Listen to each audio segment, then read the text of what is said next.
8, 7, 6, 5, 4, 3, 2, 1. Champions! Wrexham are promoted. They have their storybook ending. You can walk through the fire. You can walk through the fire. When it's down to the wire. You can walk through the fire. Howdy, y'all, and welcome to the Wrexham Texan. My name is Jake Green. Thank y'all so much for joining me today for this episode about the Bradford City match and the episode called The Grind.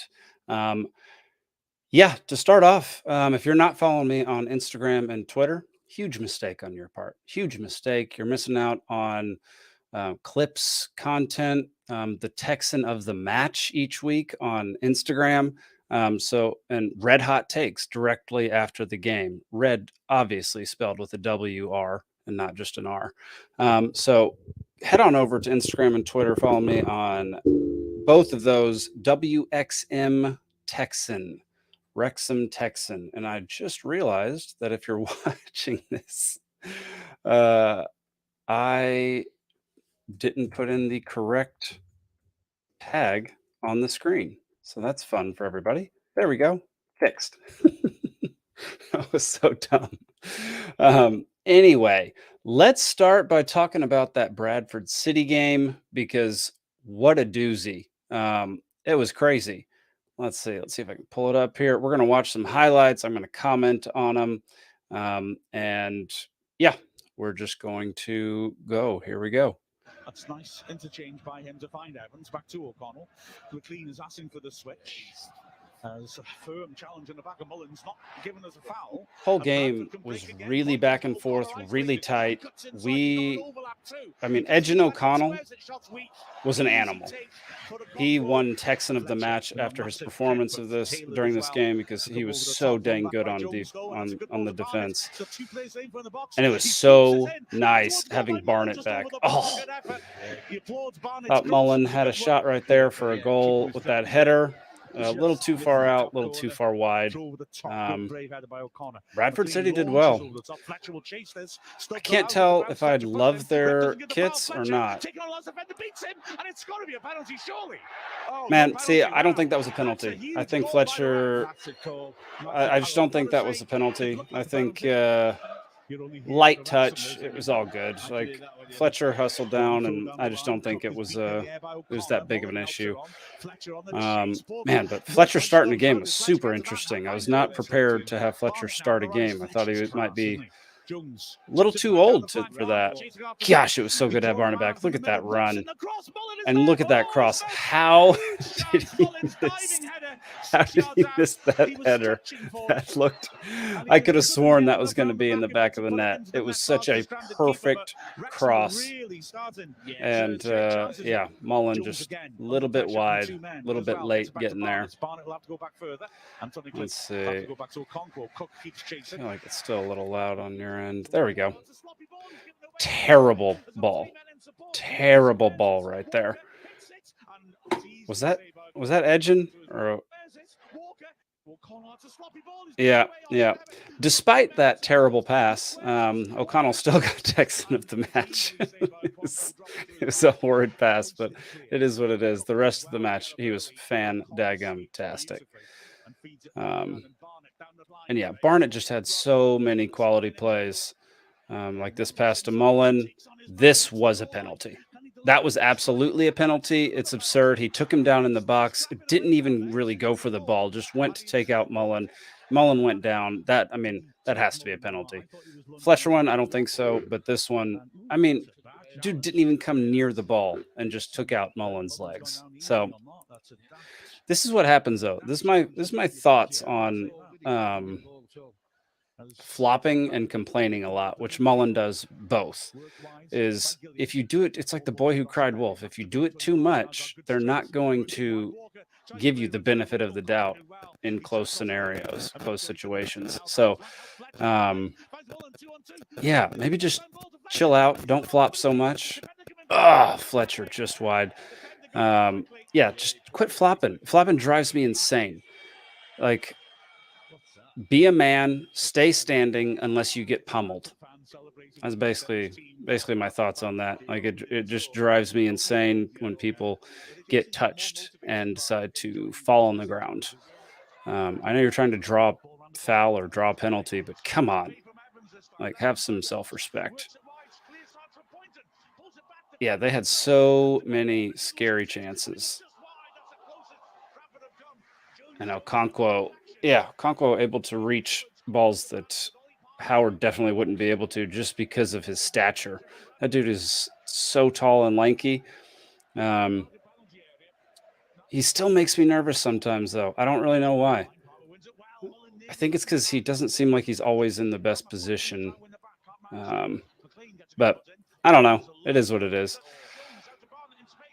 Jones out to Barnett. Here's the cross into Mullen and gets it right off the keeper's hand. Flashes the A for Albie. Fantastic goal. Fantastic goal. Made up for it. Made up for that penalty that we didn't get right there. Goalie almost got it. It just was, he headed it in the perfect direction against the momentum of the goalie. So the goalie just couldn't quite reach it. And man, fantastic play. And then Bradford comes roaring back. They just have really good. They just had some really good plays, and we had some great defensive plays to stop them most of the time, except for that one in the 85th minute. Oh, their kits. I was saying, their kits just look like rugby kits, so I don't really care for them that much. At least they look like rugby kits to me. Here we go. Here's their daggum goal. Yeah, Wilson. I mean, he had just come in the game, just subbed in, and gets a goal right off the bat. Super frustrating. But I mean, they seem like a pretty well put together team. They played really well together. They had really good plays, really good passing. They were pretty enjoyable to watch most of the time, despite them almost beating us with this play right here.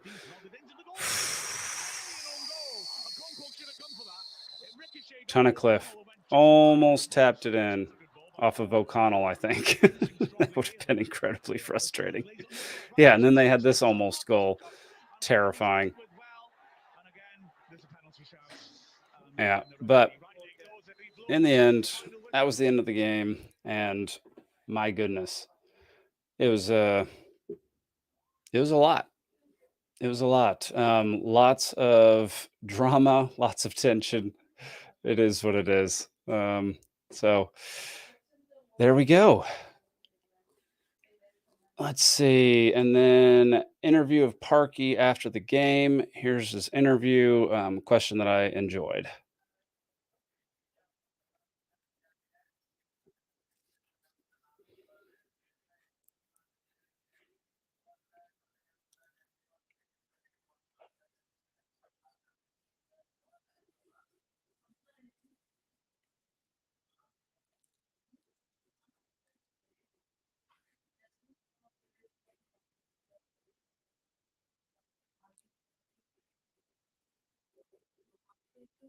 And then we'll go over to Ryan Barnett interview. We'll watch this for a couple minutes.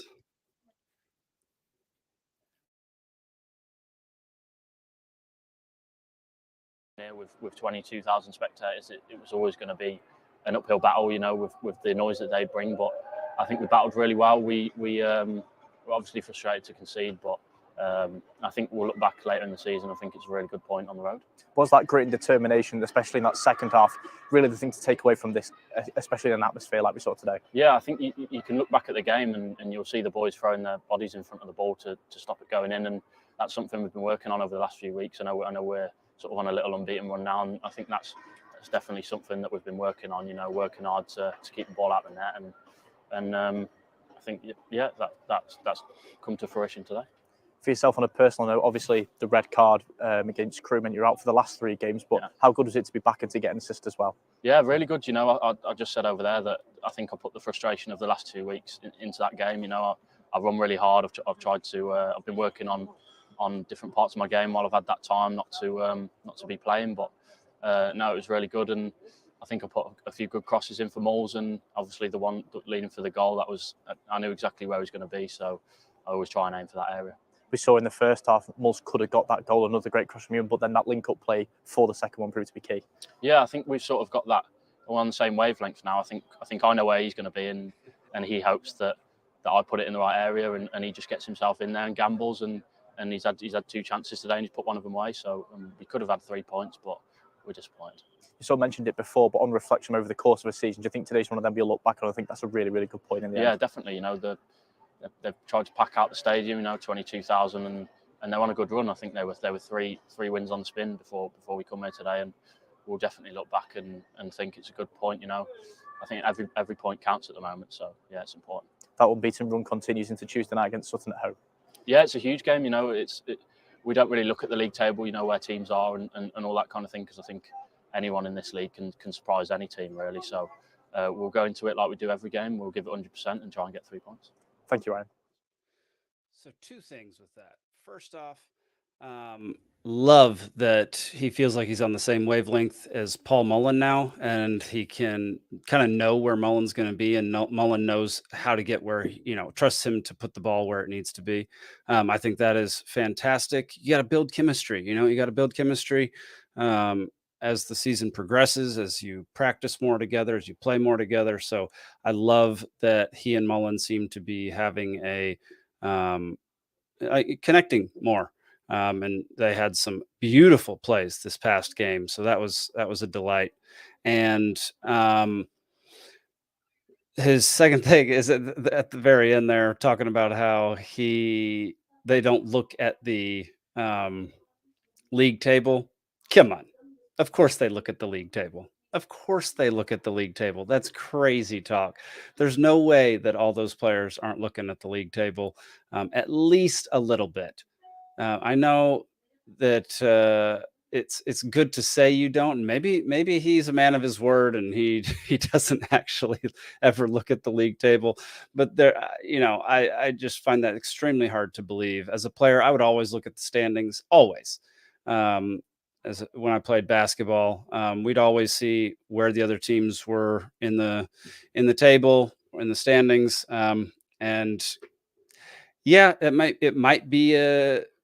have a negative impact on what your mentality is for the next game, but it also could have a very positive impact. I know that one of the dangers with, let's take my American football team, Texas A&M Aggies. We always seem to play to the level of our opponent. So if a team is terrible, we will play at their level and be terrible, just as terrible as they will, almost every time. If a team is amazing, we will play to their level. I mean, we always end up losing. So there's that. But throughout the entirety of the game, we will play at the opponent's level until the end of the game, and at which point we will just give it up and they will win. So that is what it is. But man, I thought it was a fantastic game, super fun to watch. Like I said, we're going to go over some stats now. They beat us in possession, 55-45. It was, I've never been sold on possession being the greatest factor when it comes to statistics. I've seen plenty of games where the team with the less possession ends up victorious. And so I think it's just a small indication of what the game was like. Like it does mean certain things. Like it means we were playing defense more than half of the time, which is definitely a lot considering our defense can be a little iffy at times, to say the least. It's not the best. So yeah, I wouldn't necessarily say possession is the most important statistic to look at, but it is something to think about when it comes to something like that. So we won more duels, 50-50 on the aerial duels. We had 7 interceptions. They had 8. We had 2 offsides. They had 11 corners won. That's a victory for us. The fact they only scored once and it wasn't even on a corner, and they had 11 of them, that's a win for us, which is fantastic. Let's keep that up. Let's keep our corner game at this level because we did a fantastic job defending the corners this game. Let's see. Passes. They had 443 to our 372, about even in the long passes. Passing accuracy about even, around 66 to 70%. Let's see. They had 34 crosses and we only had 13. However, they had 27% accuracy and we had 39%. So a little better for us in that regard. On the attack, obviously, 1 goal apiece. We had Mullen in the 68th minute off that header from Ryan Barnett. And then in the 85th minute, they scored their only goal. Wilson, the substitution, just a brutal end. It's a lot. I imagine it's how our opposing team feels quite often, because we tend to do this to other teams more than it gets done to us, which is score in the last minute, in the last moments of a game to either tie or win. So we got a little bit of a dose of our own medicine, I would say.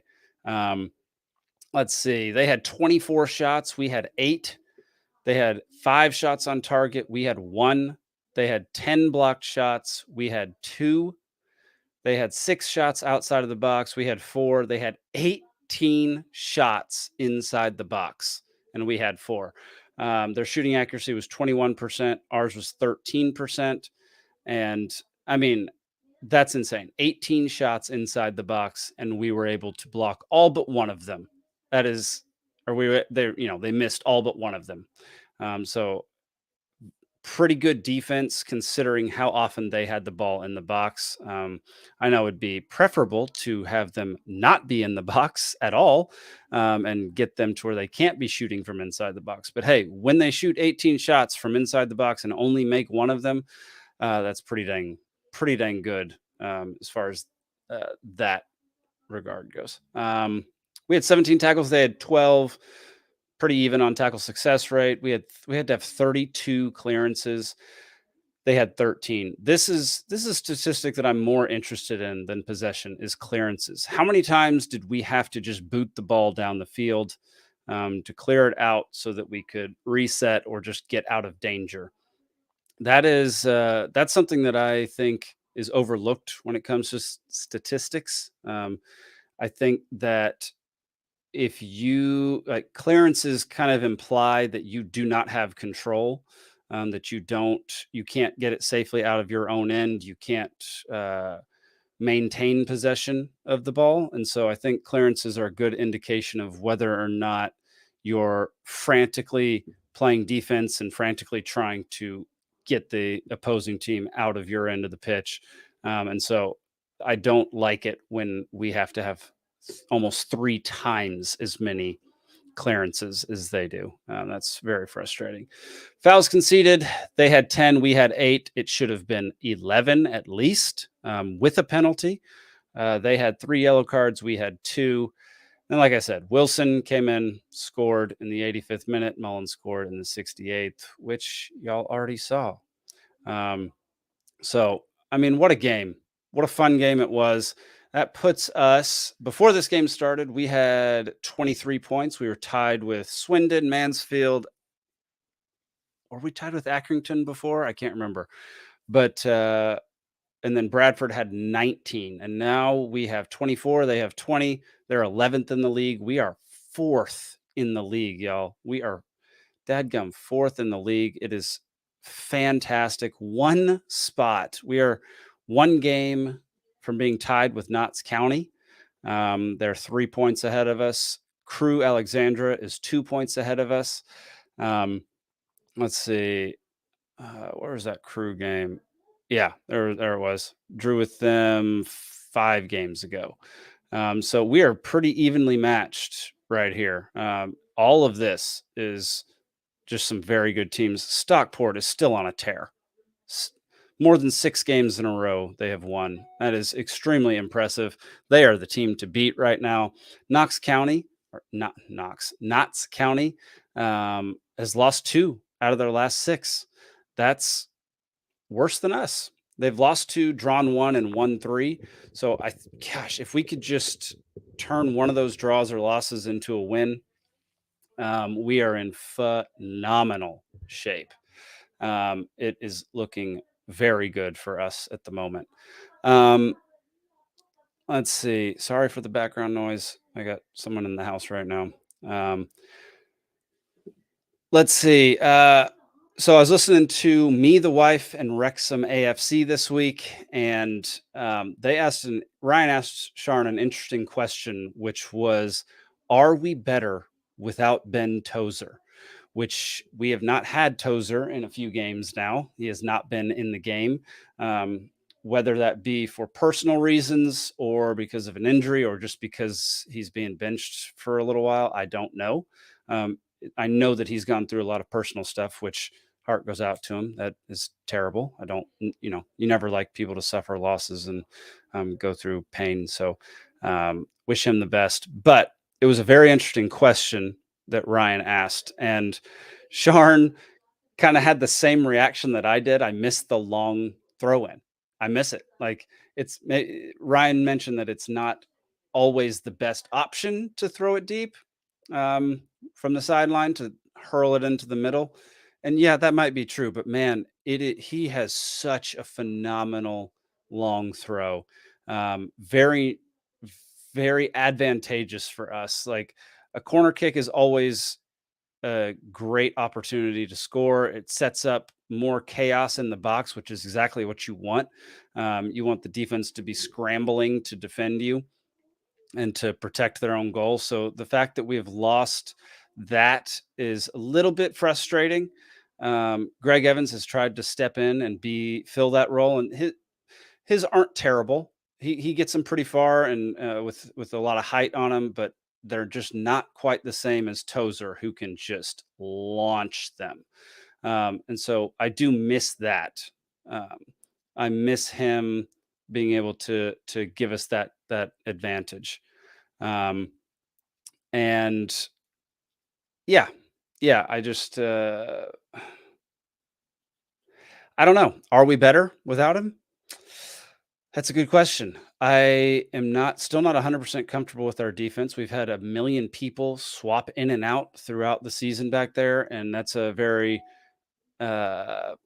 unsettling feeling to not know exactly how we're going to play. George Evans, people seem to like how he plays and seem to like him in our defense. I have not been impressed with anything that he's done. He hasn't done anything terrible, but he hasn't done anything spectacular. So I'm not completely sold on George Evans at this moment in time. And yeah, I'm not sure. I'm not sure what it would take to sell me on him. I don't like Tozer being out, but man, we actually might be better with him being out. He's getting up there in years. And it seems like we're skewing younger at this point. We've decided to put in Okonkwo. Seems like he's our go-to at this point in time, subbing in for Howard, who is definitely older. So yeah, I don't know if we're starting to skew a little younger. Then I see less playing time for Ollie Palmer, which would suck. I love watching Ollie Palmer play. Yeah, and Barnett's back.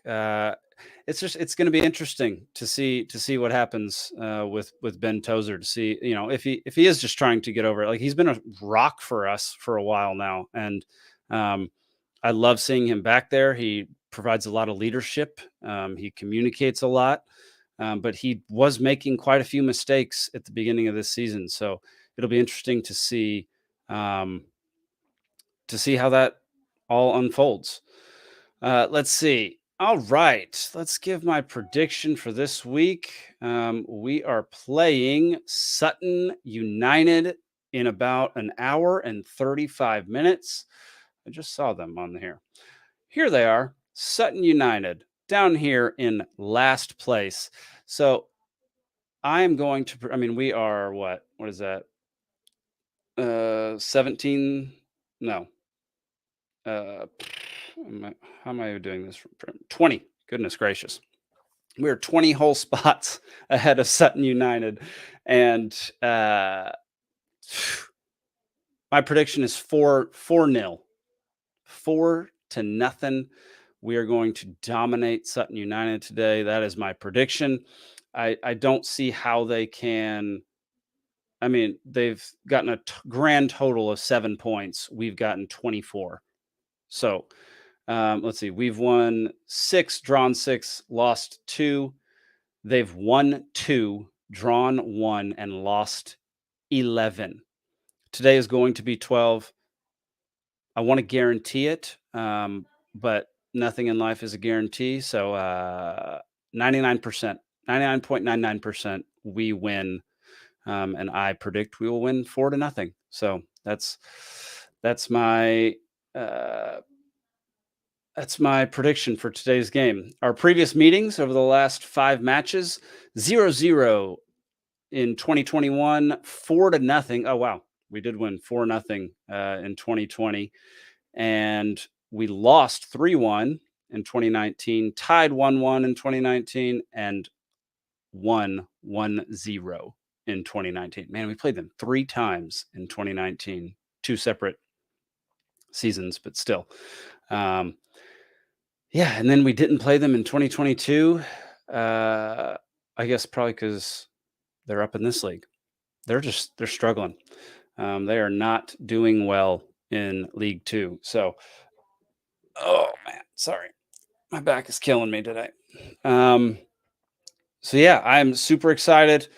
Let's see. They have their last game. They lost is this Morecambe? I don't even know how to pronounce it. Y'all make fun of me. Go ahead. They lost 4-1 to Doncaster. They won 4-0 against Walsall. How is that possible? Where's Walsall? Walsall's 13th. They have 19 points, and they lost 4-0 to Sutton United. That's crazy. Then Sutton lost to Salford 2-0, lost to Crawley 3-0, and tied with MK Dons, who is just going down hard in the league table right now. They tied with them 1-1. So, yeah, I still think we're going to destroy them. I think it's 4-0, clean sheet. They've lost a whole bunch without scoring a goal. So that is my prediction for today's match. All right, y'all. On to the analysis of the grind. Started off in February. We were only 3 points behind Notts County. And then we had just tons of matches that they mentioned were postponed due to weather, for one, and the FA Cup. So the FA Cup had games scheduled when we had league games scheduled, so we had to postpone them, which means we had to play. It was like 9 matches in a very short amount of time, basically a month, which is a lot. That is a lot. Like earlier in this season, I was complaining about only playing on Saturdays and not having that Tuesday game. Well, now I kind of get it. I hadn't thought about the whole idea of fatigue and injury setting in if you play too many games. And so totally makes sense. I'm all for just having a Saturday game and then every now and then a Tuesday game like today. Let's see. Will Ferrell comes into the room. And here we go. Here's one of my favorite moments from the first, from this episode, The Grind. That is a beefy thigh there. Yeah. Get in there. That's like a ham hock. Now, is that relaxing or painful? Or both? Yeah. Okay. That is Will Ferrell commenting on Elliot Lee's thigh. To be fair, I mean, he's dead. I mean, he's correct. Like that is a beefy thigh, huge, being worked on by the trainers. Definitely a lot of pain and a lot of comfort in that being worked on. But Having Will Ferrell just walk around the grounds, walk around the dressing room has got to be one of the most surreal things ever. It's got to be just weird to have this multinational, international celebrity. Tons of people, millions and millions and millions of people have loved his movies. And he's just walking around the dressing room, making friends with everybody. Meets Parky, says hello, takes a picture with Ollie's son, and then takes a selfie, which is hilarious. The players just can't really believe it. They get really awkward. It was similar to the first time Ryan came into town on his own. They were kind of quiet, kind of reserved, but Will Ferrell seems to just make everybody feel comfortable and joke around, which everybody knows he's fantastic at that. Yeah, and then at the end of that scene, he offers a rub down to anybody who needs it, which is just so dang funny. To kick off the 9-game stretch to get back on course, we play Wealdstone. Mullins scores just as Will is texting Ryan, which is hilarious. He misses it. He kind of looks up confused. O'Connor and Jones both go down at the same time, which was a very frustrating game. I remember that one. Dalby scores. We end up winning 3-1. And Will, it's funny to watch people who you wouldn't connect with sports analyze and talk about sports. He says, like, you can feel the stakes right now. And I don't know, it seemed out of character, maybe. It seemed like it wasn't. Those words shouldn't have been coming out of his mouth. Basically, it was just strange to see him talking about that. Then we go over to Sean Winter, which is my favorite part of this episode. As far as well, I don't know, maybe not my favorite part, but I love learning more about Sean Winter and his story. We learn a whole lot about him in this episode. So here's one of the clips from it. Still hate painting, but it's my trade and it allows me to earn money for me and the boys, doesn't it? Dad's got to pick up a paintbrush, go to work and earn that money. You're absolutely right, Sean. That's something that people don't appreciate enough. Not everybody loves their job. I've had jobs I hate. I've had jobs I love. This job, I love. I love doing this. I've got 2 other podcasts. I make documentaries. I make movies. I love it. But not everybody has that privilege of loving what they do. Some people just have to earn a paycheck.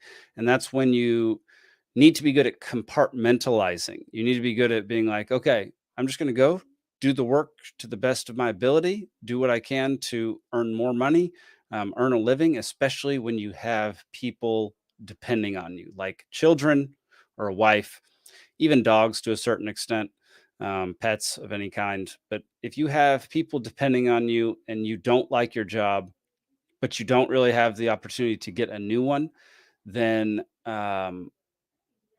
yeah, I would say that being able to compartmentalize and keep things really segregated in your brain so that yes, you might not like your job, but you know that you're doing it for a good reason. And that reason for Sean is his kids, is to set up a better life for his boys, which is really admirable. And painting is not the worst thing in the world. I don't like it. So I feel for you, Sean. I do not like painting. I don't like staining. Whenever we have things like that, my wife does it. I do all the building. She does all the painting and staining, because I just don't like it. So I get where you're coming from. It's tedious. It takes a long time. However, if it's outdoors, I like it more. If it's indoors, I'm not interested. I'm just not interested at all. He mentions that he gets a lot of love now and certainly a lot of hate, which just drives me nuts. Just stop hating on people online. Like, you can dislike certain things that people do or say, but you do not have to send hate and disgust their way. everybody's guilty of this. I've done it. Not proud of it and trying not to do it, but it's just something that kind of comes naturally. Like everybody has that side of them in some way, shape, or form, and it's just something that you got to fight against because it's not good for anybody. It doesn't belong, and it doesn't. Whoever you're attacking or degrading, it doesn't help them at all, and it doesn't make you feel better. So, like, we got to quit doing that. And he mentions right here that he's giving up drinking, and it seems like it was due to some embarrassment that he suffered during the first season of the documentary and some of those games where he maybe drank a little too much and and did some things that he was not proud of that maybe made other people uncomfortable or embarrassed.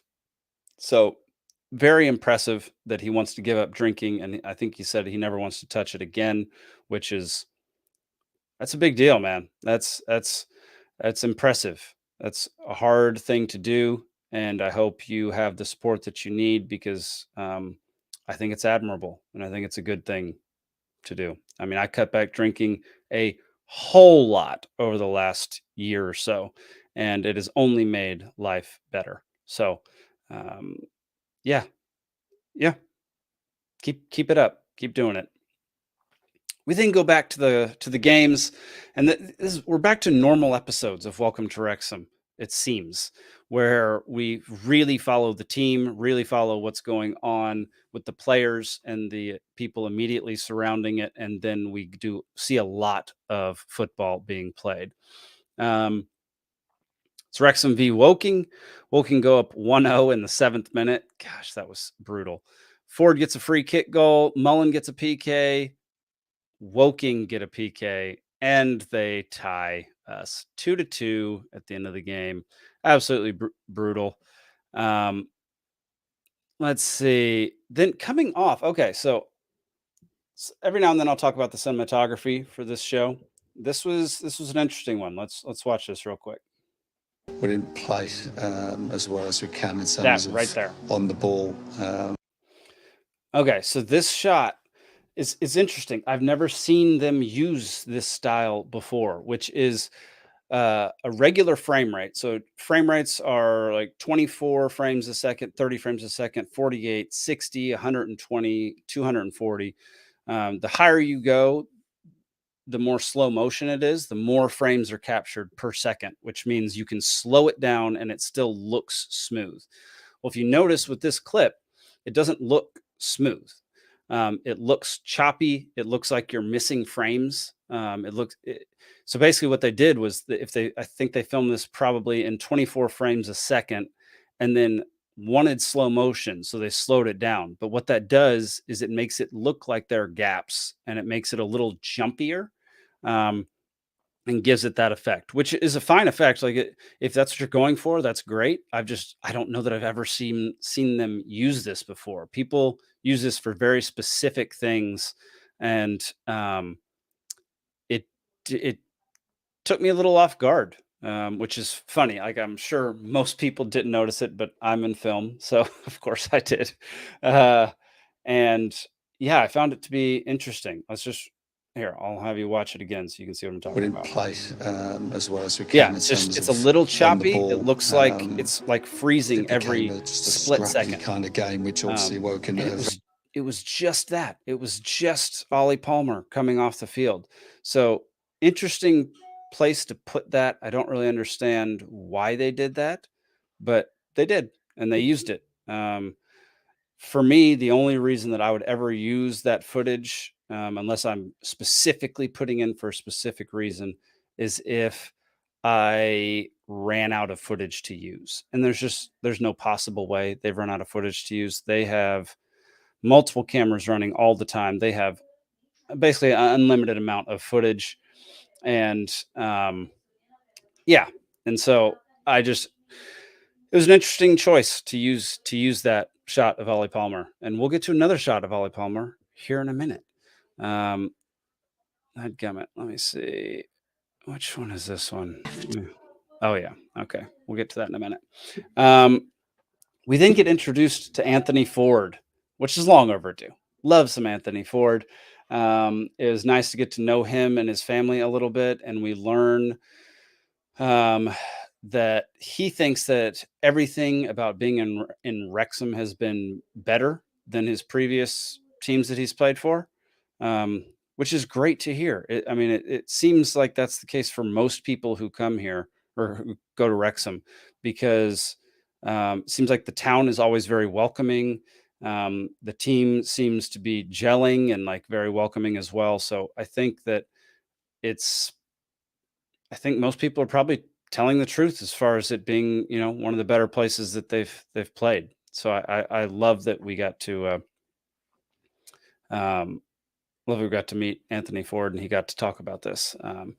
2 weeks after his son was born, Anthony's brother was diagnosed with leukemia, followed by Laura, his wife, being diagnosed with a brain tumor. I mean, that's a brutal sequence of events. That's terrible. Here's a little clip of Laura talking. Arm isn't working so well, so things like cutting, the simple task isn't as easy as normal. It was obviously the worst day of my life and her life, and football's been a massive part of our lives.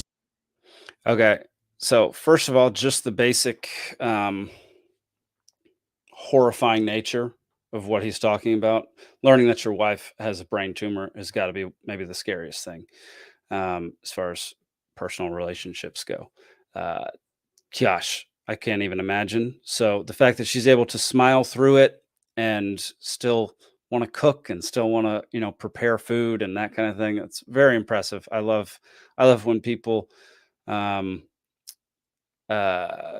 push through the hurt, push through the pain, really buckle down and keep on going. I love perseverance.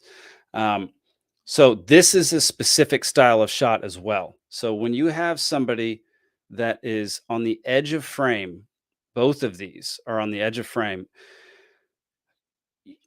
it's not framed properly.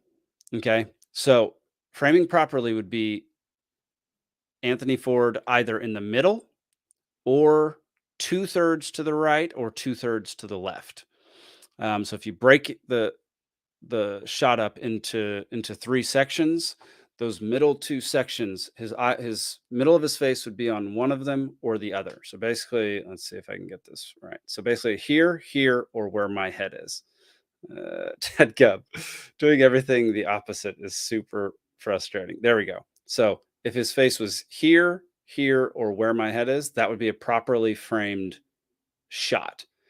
But when you have him, in this case, all the way over here, looking off camera, that basically gives the audience a sense of being unsettled and being a little off and not, things aren't right. And they do it 2 shots in a row. They do it with her on the very edge of frame, and then they do it with him on the very edge of frame. And it gives you a sense that things are not correct, things are not right. And so in addition to the music that's being played, which evokes that same emotion, and the subject matter, which definitely evokes that same emotion, they added on top of that this framing, which visually gives you that emotion. And adds to it, amplifies what he's talking about. And so it's fantastic cinematography. It's stuff that people don't notice, people don't even recognize. But if you see these kinds of shots, it's almost definitely because that's the emotion that they're trying to evoke. And they're trying to underline what is being said on screen or what is being shown on screen. So fantastic cinematography by them. Absolutely incredible. It's then we learn that he decided to take time off of football to figure out how to deal with everything, and absolutely understandable. I am extremely supportive of the idea of people being able to take time off from their career, from their job, from whatever, if they have something like this happening in their lives. It is it is literally a life or death scenario where you might be spending the last moments with your loved one. And football's just not worth missing that. Nothing's worth missing that, actually. And so the fact that Wrexham allowed this and Anthony Ford decided to take it is fantastic, because not everybody would do that. And so good on him. Good for him for doing that. Fantastic. Yeah. Then we cut back to Sean Winter some more, who, once again, absolutely love. Here we go. Did it, and I was super proud of myself, but God, it's not easy, man. It's not easy. Look at that. Brilliant. Well done, yeah? Oh, man. So you learn that he starts coaching his younger son's football team, and that when he went to watch his older son play, Charlie, it was a beautiful day, and all he wanted was a drink. And he fought and fought and fought all day to not take that drink. And man, bravo. That's exactly what it takes to make it happen. There are plenty of people who would cave in that scenario. I definitely have before, and I'm sure, I mean, at this point, you may have as well, and that's okay. Just get back on the horse and keep pushing. It's great to see him in such a good place, even though that comes with a little bit of pain. Yeah, he doesn't miss a game of his son's soccer, and he says he wants to better himself for himself and his boys, which is just fan-daggum-tastic. We then cut back to just a fast sequence of multiple games laid out. We beat Aldershot 4-3. Leighton comes back, but Hosanna is down. We beat Southend 2-0. We beat Dorking 3-1. We beat Chesterfield 2-1. And now we're in first place in the table. It is a fantastic run that we had. And yeah, it was such a fun time to watch. It was around my birthday, so that was I was loving watching us play and just destroy every team during that during that run. It is then we meet the man himself, Mr. Luke Young. Apparently been at the wrong end of the table. I never take anything for granted. I never took anything for granted growing up. And there's people out there that will give their left arm to be in the position that I am. So I'm still grateful for it, and I'm still working harder, if not as hard, to carry on that journey as a footballer.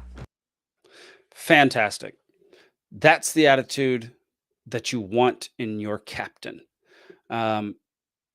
You don't need a flashy captain. You don't need somebody who's going to just talk nonstop, who has the biggest ego in the world. In fact, I would argue that you don't need that almost ever.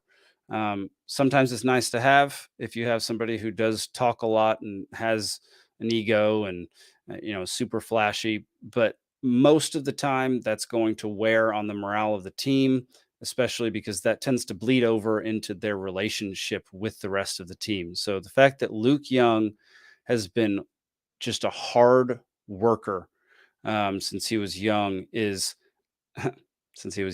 hilarious, is fantastic. It's the exact kind of player you want to build an organization around. Let's see. A ton of people start describing him right here, and he talks about how he talks a lot on the pitch, which is great. It's exactly what you need. You need communication while you're out there. Everyone seems to love him. I love the HP laptop promo in the middle of this whole thing, which is hilarious. They then talk about Luke Young's GPS tracker. Rob talks about it. He averages 8.2 miles a match, which is pretty dang good. That's a lot of miles. Averages 145 beats per minute. Average. That's your average heart rate. Then his dynamic stress load, which no one knows what that is on the show, is 897. I have no idea what that is. I didn't look into it. It seems like a weird number to learn. I don't really, who cares? But I'm sure that's high because he works his butt off. We also had, Ollie Palmer gets all the interesting shots this episode. Consistently gives everything for the football club. He's a Ted captain. Sorry. Gummit. I'm an idiot. There we go. So a lot of the interviews they do are very brightly lit. Okay. They do them normally during the daytime with windows in the background, lit up to where it's more, it's happier, it's lighter, it's more fun to watch. This is maybe my favorite lighting setup that they've done thus far, when doing an interview, and you can tell that by. I wish you could see my mouse. That's really frustrating, but one side of his face is basically in shadow, and the other side is in light, and it kind of just fades over, and then this. I guess if you're looking at me, yeah, right here, this part of his face, it has light on it, and then it just totally fades to darkness over here. Fantastic lighting setup. You can see just that little streak of light on the side of his head from a light that is off screen that way. Just a small light. Just it. Some people call it a rim light. Some people call it a hair light. Some people call it what's another? I know there's another name for it. I forget, but basically that's so you can see the outline of his head, and it is separated from the background, from the very dark background of the shot. Because if that light wasn't there, his head would blend in with the black of the background, which is a terrible shot. It would be terrible to have that happen. Then it would look weird. You wouldn't know where he ended. It would be very strange looking. He's also wearing his awesome hoodie from 1864 clothing, Wrexham clothing.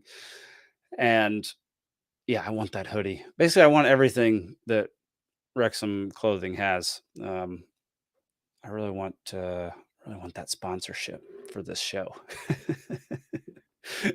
But yeah, fantastically set up shot here. I just shot an interview this past week for a documentary I'm working on, and I had a very similar lighting setup. Didn't steal it from this, shockingly enough.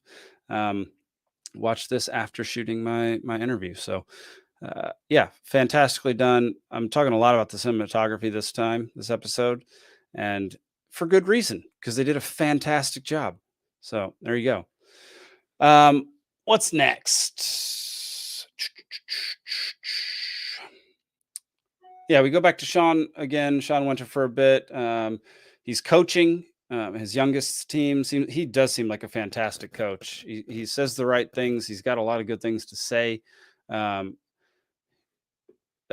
His friend, who I think is the assistant coach or maybe the head coach, says he's a spot on dad and he's always there, which is just fantastic. And then we go back to the action where we draw with Maidenhead 2-2, still up 1 point. We beat Dagon Red 4-0, and we're 4 points up. And then before the final game of this 9-game stretch, it drops down to negative 24 degrees, and they get about 50 people, and it snows heavily. They get about 50 people to help get snow off the pitch. And here's a little clip from that. To get this game on. We've got Gemma. We've got... Must admit, when I turned up, but when I did, I thought Parky. there's no way this is getting clear in time. But gradual progress. Sean Harvey. This is some effort by everybody, by the way. I love that. You're all just one big team. It's fantastic. There's no way that certain players and certain teams would come together like this and actually make that work. There's just no way. I think what they did is admirable, fantastic, really shows the quality of people that are in this organization and in this club. And I love it. And that is one of the massive reasons that I became a fan of them, became a fan of Wrexham and everybody who has participated in the documentary series. Even the South End supporters were shocked that they had the pitch cleared because of how much it snowed, and the fact that they're in the National League means there's not very much money to handle this kind of disaster. So during the game against Southend, Tunnicliffe smashed his head, ran in to get stitches, came back with a massive bandage on his head. Awesome. Then there was the controversial header by Mullen, where I'm still not convinced that he didn't do something illegal by knocking it out of the goalie's hands. I think that this likely should have been a 0-0 draw, but it is what it is. They didn't call it that way, so I'll take the victory. We won in the end, so it really doesn't matter. And then afterwards, I loved seeing that they did a snowball fight with the players in the parking lot. I think Ollie Palmer was involved, Elliot Lee. I can't remember who else, but fantastic moment. Loved it. Loved this whole episode. Everything about it was fantastic. It was classic. Welcome to Wrexham. Very reminiscent of the first season. And then at the end, they had this bizarre thing where they did a Star Wars summary style deal where they had the 3 paragraphs flying up on screen. Why? I don't get that. You had a near perfect episode and then you ended with that. Were there Star Wars references in this episode? Why was that in there? I don't get it. Somebody explain that to me. If I missed something, I've watched this episode twice and I still couldn't figure out why they put that in there. So if I missed something, tell me. Maybe it's just one line that I missed that I didn't hear for some reason, but yeah, didn't care for that ending. But that'll do it for this episode, y'all. Looking forward to the game here in about an hour and 5 minutes. Let's go crush Sutton United. I mean, it really should not be that big of a deal to pound them into the ground. So let's just go ahead and do that. Maybe we'll get to see some younger players play at some point in time, more substitutions than we normally do. I'm going to try to come out with a review of the glove triangle tonight, maybe tomorrow. And then I'll try to get back on schedule this week. It's been a hectic 2 weeks for me. So thank y'all so much for tuning in. I really appreciate it. Go follow me on Instagram and Twitter, WXM Texan on Instagram and Twitter. Subscribe, like, share, all the good stuff. And you can go follow my company as well, Peaceful Sea Productions on Twitter, on our website, peacefulsea.network. You can stream these episodes. You can watch these episodes. You can see a whole bunch of the other things my company produces. So there you have it. Till next time, up the town. Search my soul with all your heart, you're gonna see it, you're gonna see it. And if you knock my soul with all your strength, you're gonna find it, you're gonna find it.